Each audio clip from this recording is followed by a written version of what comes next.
Hey, Jim. Did I just hear you talking about GMOs? Hey, Tom. Yes, I just completed some research on GMOs. That's cool. I also did some research.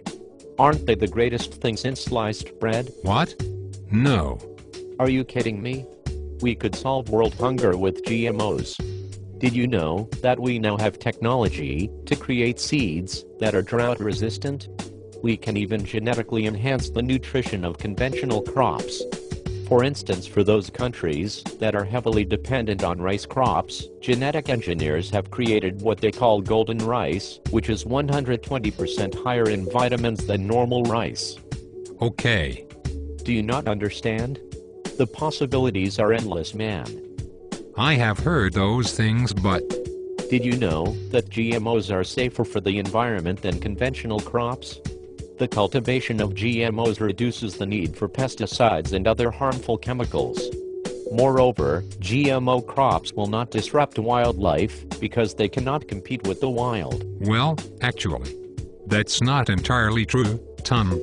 Of course it is. I'll tell you what else is true. The FDA has approved GMOs, and studies have shown that there are absolutely no risks associated with genetically altered food. In fact, the Director General of the globally recognized World Health Organization also released an endorsement for the consumption of GMOs, stating that the organization is not aware of scientifically documented cases in which the consumption of these foods has had negative human health effects. I have also read about all those endorsements, Jim. However, have you noticed that those endorsements mostly come from political and governmental entities? There are independent studies that assert just the opposite. I also find it interesting that in one particular case where there was an independent scientist that was receiving a grant to conduct biotechnology research, the government acted as if they just wanted another person to endorse their position, as opposed to a person that would make an unbiased decision. The FDA was not seeking an honest assessment of biotechnology. Why would you make such an accusation? Because the government withdrew the grant when the scientists discovered numerous health risks associated with the consumption of genetically modified crops. What are you? A crazy conspiracy theorist?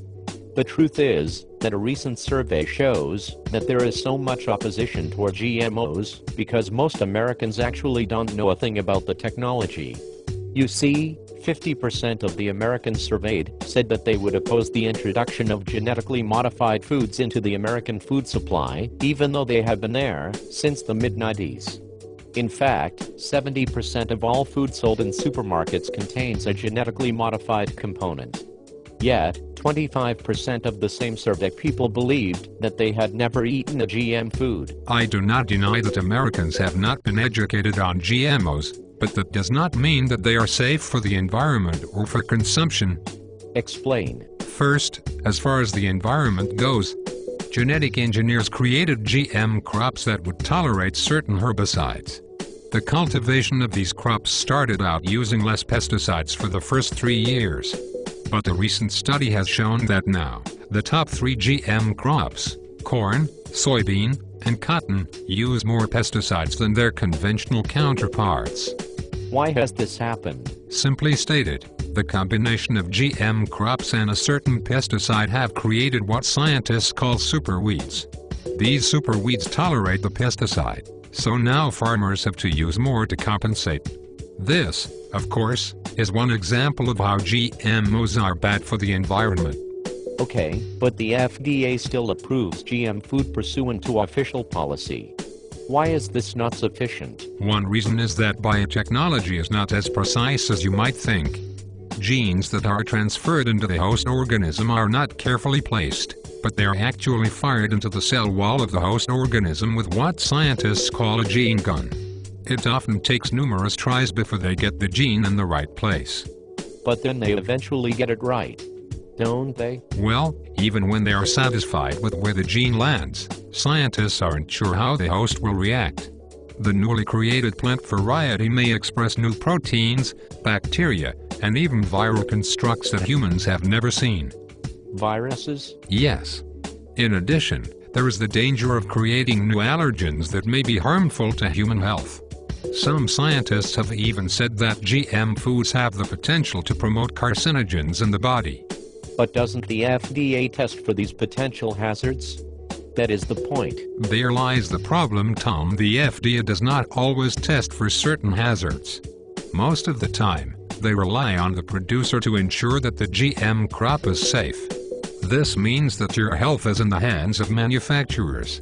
One FDA scientist even testified before Congress stating, quote, "Because FDA determined that bioengineered foods should be regulated like their conventional counterparts, the FDA has not to date established any regulations specific to bioengineered food." End quote. Well, aren't we in the hands of the food producers anyway? Natural foods don't pose the kinds of threats that GMOs do. Just to illustrate the seriousness of the issue, the European Union has established a moratorium on all new GM varieties. In fact, 231 scientists from 31 different countries called for a global moratorium on all genetically engineered foods and crops. These same scientists call for a ban and revocation on all patenting of life forms. I did not realize the seriousness of the issue. This makes me doubt whether GMOs can really be the answer to world hunger. How can we morally and ethically give something to people that we are not sure is 100% safe? Don't forget that we consume these foods daily ourselves. As far as world hunger is concerned, there is yet another issue involving the Terminator gene. Do you mean a kind of Terminator? Actually, a Terminator gene carries a trait that makes the seed of the plant self-destruct and become infertile. If we give these seeds to impoverished countries, it could be catastrophic because many countries rely on the seeds of their harvest for the next generation. In addition, what would happen if the Terminator trait spread to other nearby crops? Can you imagine the damage? Potentially irreparable. Well, what should we do about all of this? Well, the best thing that you all can do is educate yourself on the issue. Don't take my word for it. After all, we are just robots.